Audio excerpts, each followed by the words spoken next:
What's going on, guys, and welcome back to another video. So, with the economic growth slowing, with COVID cases increasing, with the rise of inflation, the unemployment issue, the eviction moratorium ending, and the government running out of money, many people right now, specifically within Congress, are actually worried that they're not going to be able to get all this stuff handled before they go on recess in just a couple weeks. What we know is right now, many people are very worried that this will not only drag on into August and September, but some worry they won't even be able to handle all these different issues when they come back from their month-long recess on September 13th. So, what I want to do right now is explain what is really going on, how lawmakers are going to try to fix these issues, what they're discussing at this time, and what the American people really need. What we have heard from multiple economists is that lawmakers do not understand what the American people need. They say they do, they understand, and they say they've been in their footsteps. However, that is not the case. And let me just ask you this one question.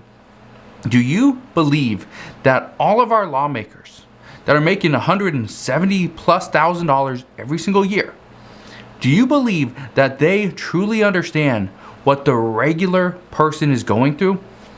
Give me your answer down in the comment section below. I honestly do not feel that many of them do. Most of them do not understand what the average person goes through. Making $7 to $10 per hour, these lawmakers, they don't understand that. But just want to thank you guys for watching. If you could, and you enjoy these daily uploads, could you do me a favor? Hit that like button. It really does help out the channel. Also, consider subscribing so that I can continue to keep you updated on everything that is going on. Now, let's get into the update for today. Many lawmakers are stressing at the fact that Congress must take care of business now before it is too late. They say that when we go on recess in the 1st of August, which is actually August 8th, we won't come back for a full month, which would be September 13th. This means that they must act fast in order to get all these different ideas and these different agendas done.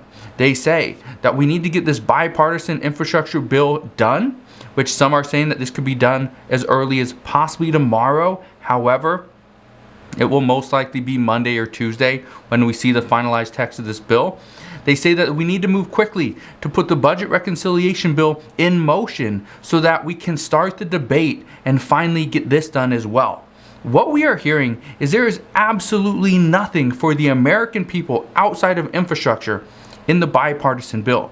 It's purely infrastructure, which is not very exciting to talk about considering we might not see some of this money for another 5 to 8 years. So we're passing a bill right now, we're spending a month on this bill, but we might not see any of the money for years. And this is what has some progressives extremely upset, saying, why are we spending all this time and effort? Why are we delaying the other more important package when the bipartisan bill isn't even going to come out immediately? Well, here's what we know. Right now, some are saying that they want to move quickly so that they can get the reconciliation bill in motion. Then they say the Biden administration can come back and work on the things inside the bipartisan bill. Well, what we know as of earlier today is that that is not an option. We are not going to flip and go from the bipartisan bill first to now the budget reconciliation bill. That is off the table. It was considered briefly, however, it is off the table.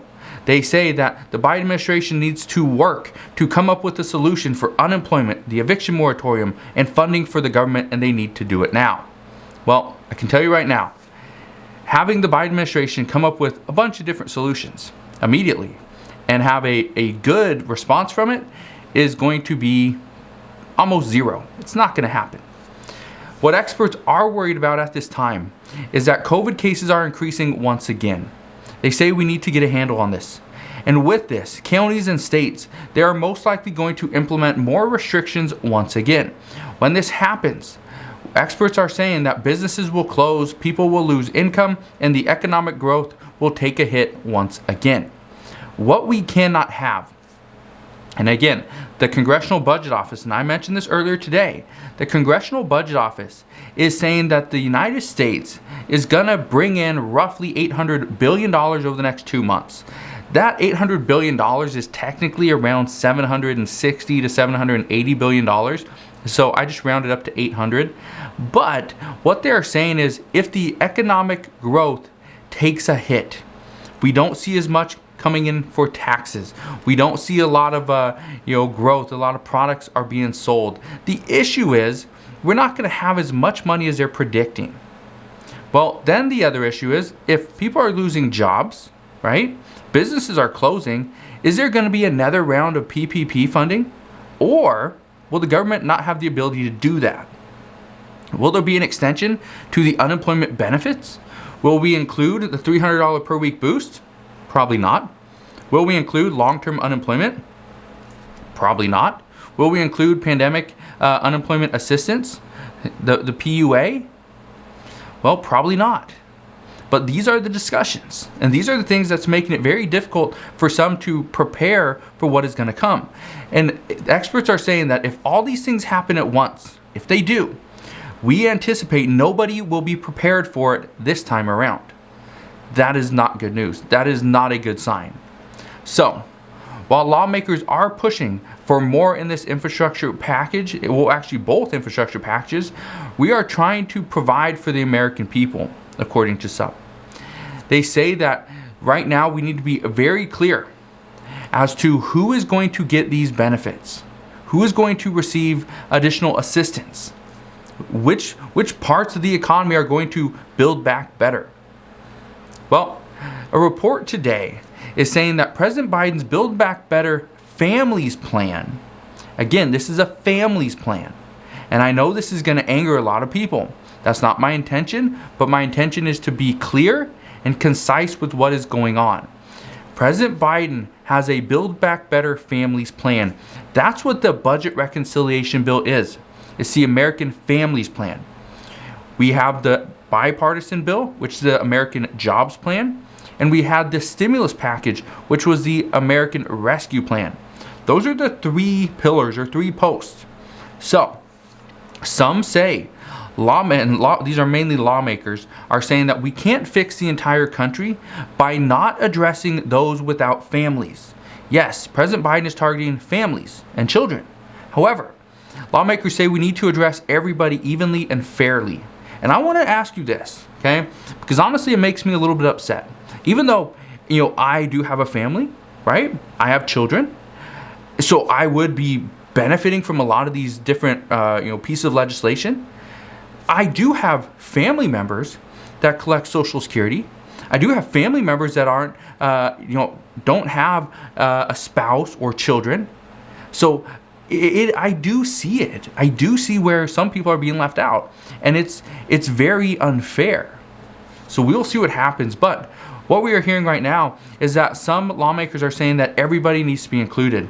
This is not just a Democrat-only plan. This is the American Families Plan. It needs to provide for every single American because we are all a family. But the Biden administration says there will be stuff in here for everybody, not just for families and children.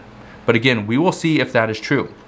And just to give you an idea of what to expect from the bipartisan bill, again, this should be voted on this coming week. And once we get the legislative text, I promise I'll come back on here and provide those details to you.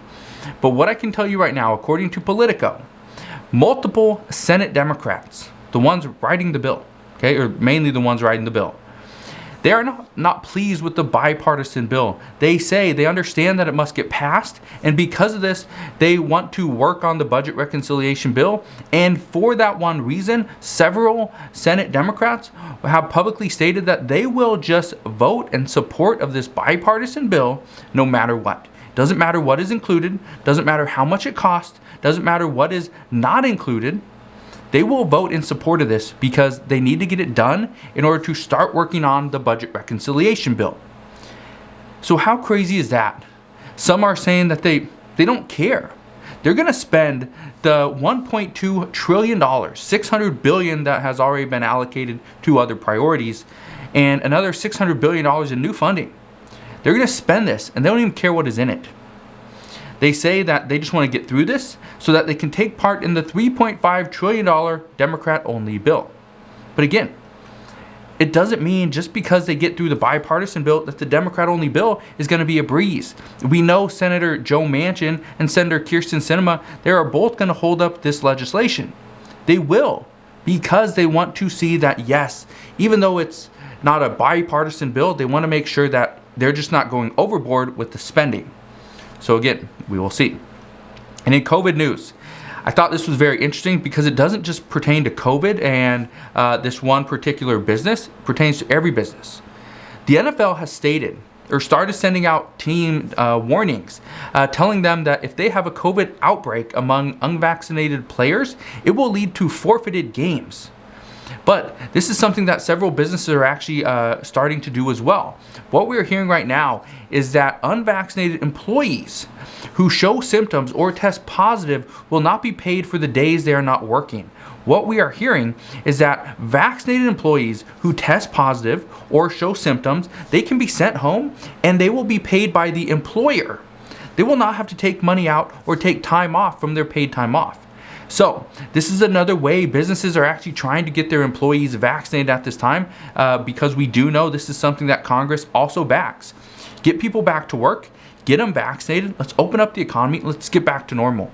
That's what they want. So I just wanted to provide this little piece of information to you because I thought this was extremely important. This is something that we're starting to see take hold in many different places, many different states around the United States. But this is something that you could potentially be seeing very soon as well. So if you guys have any questions whatsoever, please ask your questions down in the comment section below. Just want to thank you guys again for watching. Consider subscribing, and I'll see you guys on the next one.